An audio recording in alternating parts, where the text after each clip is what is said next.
Big pass நேயர்களுக்கு வணக்கம். So third ப்ரோமோவில் பார்த்துருப்போம். சாண்ட்ரா உட்காந்து கதை சொல்லிட்டு இருக்காங்க. நம்ம அமித்தும் ஏதோ சொற்பொழிவு கேட்குற மாதிரி சொல்லுங்க அப்படின்னு கேட்டுட்ருக்காரு.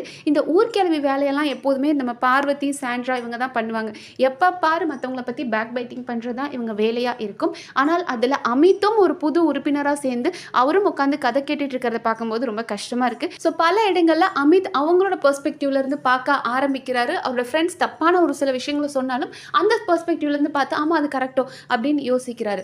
ஓகே, இவங்களுக்குள்ள என்ன பிரச்சனை? இப்போ சாண்ட்ரா அண்ட் திவ்யாவை எடுத்துக்கிட்டோம் அப்படின்னா, சாண்ட்ராக்கு வந்துட்டு திவ்யாவால் தான் பிரஜின் வெளியே போனார். ஏன்னா திவ்யா அண்ட் பிரஜின்குள்ளே ஒரு நல்ல பாண்டிங் இருந்தது. ஒரு அண்ணன் தங்கச்சின்ற மாதிரி அந்த வீட்டுக்குள்ளே யாருனே தெரியாமல் வந்து ஒன்றா விளையாடி அவங்களுக்குள்ள ஒரு நல்ல பாண்ட் இருந்தது.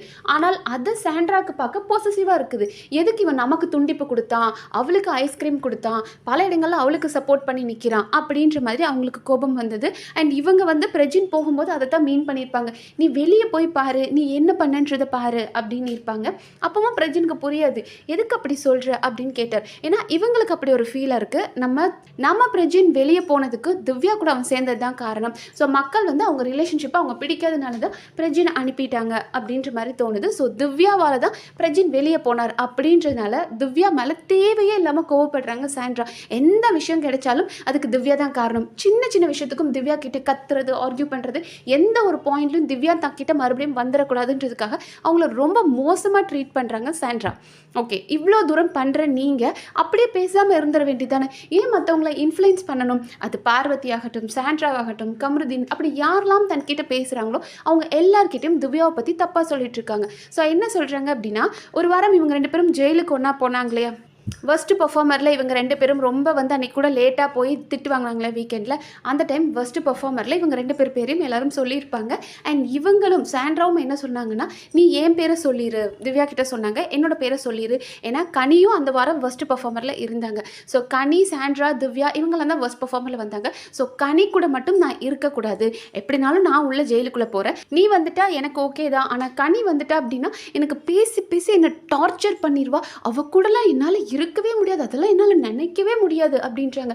என்ன மேடம் பண்ணிடுவாங்க? கனி என்ன ஜாம்பியா? உங்களை உள்ளே போட்டால் கடிச்சிருவாங்க அப்படின்றதுக்கு இத்தனை கேமராக்கள் இருக்க அவங்க உங்களை என்ன பண்ணிட முடியும்? ஐயோ, அவ கூடலாம் என்னால் இருக்கவே முடியாது, எனக்கு ஃபர்ஸ்ட் பர்ஃபார்மரில், அதனால நான் ஒன்று சொல்கிறேன், நீ என்ன சொல் அப்படின்னு இவங்க 2 பேரும் டிஸ்கஸ் பண்ணி தான் சாண்ட்ரா வந்து திவ்யா பேரை சொல்லியிருப்பாங்க ஃபர்ஸ்ட்டில், திவ்யா வந்து சாண்ட்ரா பேரை சொல்லியிருப்பாங்க.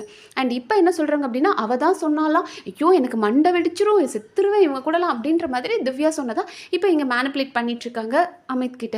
ஸோ அமித்தும் இருந்துட்டு அவங்க வந்து அவங்களை இப்படி தான் மேனிப்புலேட் பண்ணுறாங்க, ஒரு ட்ரிகரிங் கேம் ஆடுறாங்க அப்படின்னா நீங்கள் அதில் இருங்க, கரெக்டாக இருங்கன்ற மாதிரி அவர் சொல்கிறாரு.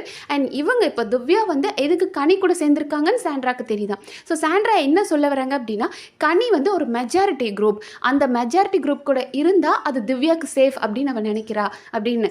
நீங்கள் தான் அவங்கக்கிட்ட பேச மாட்டீங்க, அவங்க உங்ககிட்ட அந்த ரூமில் வந்தாலே அவங்கள இரிட்டேட் பண்ணுறீங்க. அப்போவும் திவ்யா சரி ஓகே இப்போ நம்ம உடனே வந்து பெட்டு மாற்றி போனால் அது அவ கூட சண்டை போட்ட மாதிரி ஆயிரும்ன்றதுக்காக அவங்க இப்போவும் அந்த பெட்டில் தான் இருக்கிறாங்க. அண்ட் மோரோவர் இன்றைக்கி காலையில் கூட வந்து கேமராவில் பேசும்போது பிரஜின் கிட்ட சொல்கிறாங்க, அண்ணா நான் எப்போவுமே அவளுக்கு சப்போர்ட்டிவாக இருப்பேன், ஆனால் சாண்ட்ரா ஏதோ ஒரு மிஸ் அண்டர்ஸ்டாண்டிங்கில் என்கிட்ட இப்படி பிஹேவ் பண்ணுறா, ஆனால் அவளுக்கு ஒன்றுனா நான் போய் நிற்பேன் அப்படின்றாங்க. ஏன்னா அவங்களுக்கு தெரியாது சாண்ட்ரா தன்னை இவ்வளோ கேவலமாக நினச்சிட்டு இருக்கான்றது அவங்களுக்கு தெரியாது. அண்ட் சாண்ட்ரா சொல்கிறாங்களே அவள் இந்த குரூப்பில் ஏன் இருக்கான்னு எனக்கு தெரியும் அப்படின்னு. ஆனால் சாண்ட்ரா இந்த வீட்டில் என்ன பண்ணுறாங்க அப்படின்னா, எனக்கு யாருமே இல்லை, நான் தனியாக இருக்கேன் அப்படின்னு காட்ட ட்ரை பண்ணுறாங்க. லைக் இந்த வீட்டில் இப்போ எல்லாரும் ஒன்றா இருப்பாங்க, ஒரு லிவிங் ஏரியாவில் கூப்பிடுறாங்க அப்படின்னா எல்லாரும் கவுச்சில் ஒன்றா உட்காந்தா இவங்க மட்டும் தனியாக போய் உட்காந்துக்கிறது. ஸோ எப்போதுமே சாண்ட்ரா பாருங்கள் தனியாக உட்காந்துருப்பாங்க, அவங்க பக்கத்தில் யாராவது போய் உட்காருவாங்களே தவிர இவங்க மற்றவங்க கூட சேர மாட்டாங்க. எல்லாரும் உட்காந்து பேசுகிற இடத்துல உட்காந்து பேச மாட்டாங்க. எல்லாரும் வந்து லிவிங் ஏரியாவில் இருந்தாங்கன்னா இவங்க பெட்ரூமில் இருப்பாங்க, எல்லாரும் பெட்ரூமில் இருந்தாங்கன்னா இவங்க கேட்டுக்கிட்ட போயிடுவாங்க. ஸோ இவங்க என்ன கான்செப்ட் ட்ரை பண்ணுறாங்கன்னா, இது வரைக்கும் நம்ம எல்லா சீசன்லேயே பார்த்துருப்போம், எல்லா வீட்லேயும் வந்து எல்லா சீசன்லையும் ஒரு குரூப்பிசம் நடக்கும். ஸோ ஒரு குரூப் ஆஃப் பீப்புள் வந்து ஒரு பர்சனை டார்கெட் பண்ணி அடிப்பாங்க. அந்த மாதிரி ஒன் வர்சஸ் ஹவுஸ்மேட்ஸ் அப்படின்னு தன்னை ப்ரொஜெக்ட் பண்ணிக்கணும். அப்போ மக்கள் கிட்ட அவங்களுக்கு ஒரு சிம்பத்தி ஓட்டு வரும் அப்படின்னு ட்ரை பண்ணுறாங்க போல இருக்கு. அதனால தான் தேவையே இல்லாமல் அவங்களே தனிமைப்படுத்திக்கிட்டு எல்லாரும் இப்படி குரூப்பிசம் பண்ணுறாங்க அப்படின்னு காட்டுறாங்க. அண்ட் மோரோவர் இப்போவும் லைவ்ல பார்த்தோம் அப்படின்னா, எனக்கு சாப்பாட்டுக்கு கூட கஷ்டம், என் பசங்க அதெல்லாம் புரிஞ்சுக்கிறாங்க, எங்களை வெளியே கூட்டிகிட்டு போன்னு கூட கேட்க மாட்டாங்க அப்படின்ற மாதிரி அவங்களோட அந்த சேட் ஸ்டோரி சொல்லிட்டு இருக்காங்க. ஸோ இது கூட பல நேரங்களில் பிரஜின் பசங்க பிரஜின் பசங்க இதை வச்சு மக்களை இன்ஃப்ளூயன்ஸ் பண்ணிட்டு இருக்காங்களோ அப்படின்னு தோணுது. நீங்கள் 2 பேருமே வந்துட்டு ஆக்டர்ஸ். உங்களோட கஷ்டங்கள் நீங்கள் இவ்வளோ சொல்கிறீங்க. அந்த வீட்டில் சுபிக்ஷான்னு ஒரு பொண்ணு இருக்குது. அந்த பொண்ணு அவங்க அப்பாவும் அவ்வளோ கஷ்டப்படுறாங்க. அண்ட் மோரோவர் அந்த பொண்ணோட தம்பி வந்துட்டு ஒரு ஹேண்டிகேப். அது எத்தனை தடவை அந்த பொண்ணு இந்த வீட்டில் சொல்லியிருக்கு. சும்மா சுபிக்ஷாவை பற்றி பேசினாலே பலரும் வந்துட்டு சுபிக்ஷா நடிக்கிறா, ஒரு கார்டு யூஸ் பண்ணுறான்றீங்களே. அந்த பொண்ணு நினச்சிருந்தாங்கன்னா டெய்லி உட்காந்து அம்மாவை பற்றி அப்பாவை பற்றி என் தம்பிக்கு இவ்வளோ குறை இருக்குன்னு சொல்லி அழுகலாம். பட் அதை பண்ணலை. பட் சாண்ட்ரா அதை விட மோசமாக பண்ணிட்டு இருக்காங்க.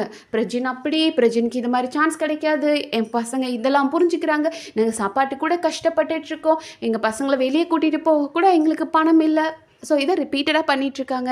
கேம் ஆடவே மாட்டுறாங்க. எந்த டாஸ்க்கும் பெர்ஃபார்ம் பண்ணுறது கிடையாது. வீட்டில் அவங்க வேலை செய்கிறாங்களானே தெரியல. சமையல் வேலை செய்கிறாங்க, மற்றபடி கிளீனிங் டீம் இன்றைக்கெலாம் கிளீனிங் ஒர்க் ஒன்றுமே பண்ணலை. உட்காந்து கேட்டால் எனக்கு பீரியட்ஸ், எனக்கு ரொம்ப கஷ்டமாக இருக்குது அப்படின்னு உட்காந்துக்கிறாங்க. இல்லைனா இந்த சிம்பத்தி கார்டு. அடுத்ததாக திவ்யாவை பற்றி பேசுவாங்க. இதை மட்டும் தான் ரிப்பீட்டடாக பண்ணிகிட்ருக்காங்க.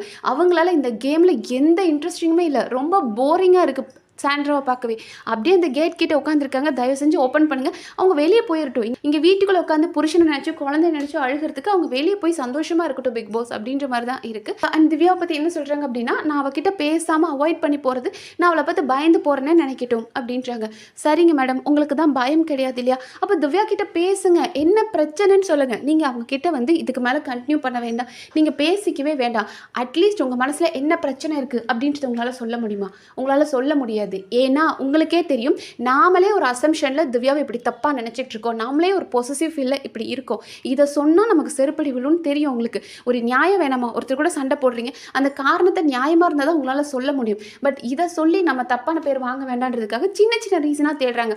அவள் கபோர்டு கேட்டா, பிரஜின் போன உடனே கபோர்டு கேட்டா, அவள் நடிச்சிருக்கா அப்படின்ற மாதிரி அவங்கள யாரெல்லாம் அவங்களால இன்ஃப்ளூயன்ஸ் பண்ண முடியுமோ அதை பண்ணிட்டு இருக்காங்க. ஆனால் சாண்ட்ரா திவ்யாவோட முதுகில் குத்துறாங்க. எல்லார்கிட்டையும் அவங்கள பற்றி தப்பாக பேசுறது, ஒரு தப்பான நேம் ப்ரொஜெக்ட் பண்ணுறது, இதை பண்ணிட்டு இருக்காங்க. ஆனால் திவ்யா அவங்கள ப்ராப்பராக அவள் தப்பாக விளையாடுறானா தப்பு, அவள் கேமில் தப்புனா தப்பு அப்படின்ற மாதிரி கரெக்டாக இன்னைக்கு நாமினேஷனில் கூட திவ்யா சாண்ட்ரா நேம் தான் சொல்கிறாங்க. ஸோ சாண்ட்ரா மாதிரி பேக் ஸ்டாபிங் பண்ணாமல் திவ்யா ப்ராப்பராக விளையாடிட்டு இருக்காங்க. பட் சாண்ட்ரா கடைசி வரைக்கும் இப்படி உட்காந்து கதறிக்கிட்டே இருக்க போகிறாங்கன்னு நல்லா தெரியுது. பட் எனக்கு ஒரே ஒரு கன்சர்ன் என்ன அப்படின்னா, பிரஜின் மேலே. பிரஜின் சொன்னார், என் கூட இத்தனை வருஷம் என் ஒய்ஃப் இருந்திருக்கா, 20 இயர்ஸில் அவள் எனக்காக நிறைய பண்ணியிருக்கா. ஸோ இந்த ஷோ பார்த்ததுக்கப்புறம் என்னோட அப்பா அம்மா புரிஞ்சுக்கணும், அவள் எப்படின்றத புரிஞ்சுக்கணும் அப்படின்னு சொன்னார் ஒரு இடத்துல. எனக்கு என்ன பயமாக இருக்குது அப்படின்னா, சாண்ட்ராவை இதுக்கு மேலே ரொம்ப வெறுக்க ஆரம்பிச்சிருவாங்களோ. ஏன்னா தன் கூட ஒருத்தர் இருக்கிறாங்க, இந்த ஒரு கேம் ஷோவில் 100 கேமரா இருக்கிற இடத்துல இவன் இப்படி போய் பேசிகிட்டு இருக்காளே. தன் கூட இருக்கிறவங்களுக்கு கூட உங்களால் நேர்மையாக உண்மையாக இருக்க முடியல, உங்களுக்கு பிடிக்கல அப்படின்னா அவங்க மேலே இவ்வளோ தப்பான பேர் கொடுக்க முடியுது அப்படின்னா, 100 கேமரா இருக்கிற இடத்துல இப்படி இருக்கிறீங்க அப்படின்னா, ஸோ ப்ளீஸ் அவங்கள வெளியேவாது அனுப்பிடுங்க பிக் பாஸ். இங்கே உட்காந்து அவங்க கவலைப்பட்டுட்டு கேம் ஆட மாட்டுறாங்க, ஒர்க் பண்ண மாட்டுறாங்க, யார் கூடயும் கோஆப்ரேட் பண்ண மாட்டுறாங்க, ஏதோ தனியாக நான் மட்டும் பாவம் அப்படின்ற ஒரு சிம்பத்தி கார்டு யூஸ் பண்ணிட்டு இருக்காங்க. இப்போ பிரஜின் என்ன ஆகிட்டாரு, எலிமினேட் ஆகி பசங்க கூட வீட்டில் இருக்காரு. ஏன் இவர் ஷூட்டிங்லாம் போக மாட்டாரா? என் புருஷன் 25 படம் நடிச்சிருக்கான், பெரிய ஹைலி டேலண்டட் அப்படின்றீங்க இல்லையா, அவர் எங்கள் ஷூட்டிங்லாம் போக மாட்டாரா? அப்போல்லாம் ஒரு மாத கணக்கில் நீங்கள் பிரிஞ்சிருந்ததே இல்லையா? சரி, நடிப்பு அரக்கன் வாட்டர்மெலன் ஸ்டாருக்கே டஃப் கொடுக்குற மாதிரி எனக்கு தோணுது. நீங்கள் என்ன நினைக்கிறீங்கன்றதை கமெண்ட் செக்ஷனில் சொல்லுங்கள். நன்றி.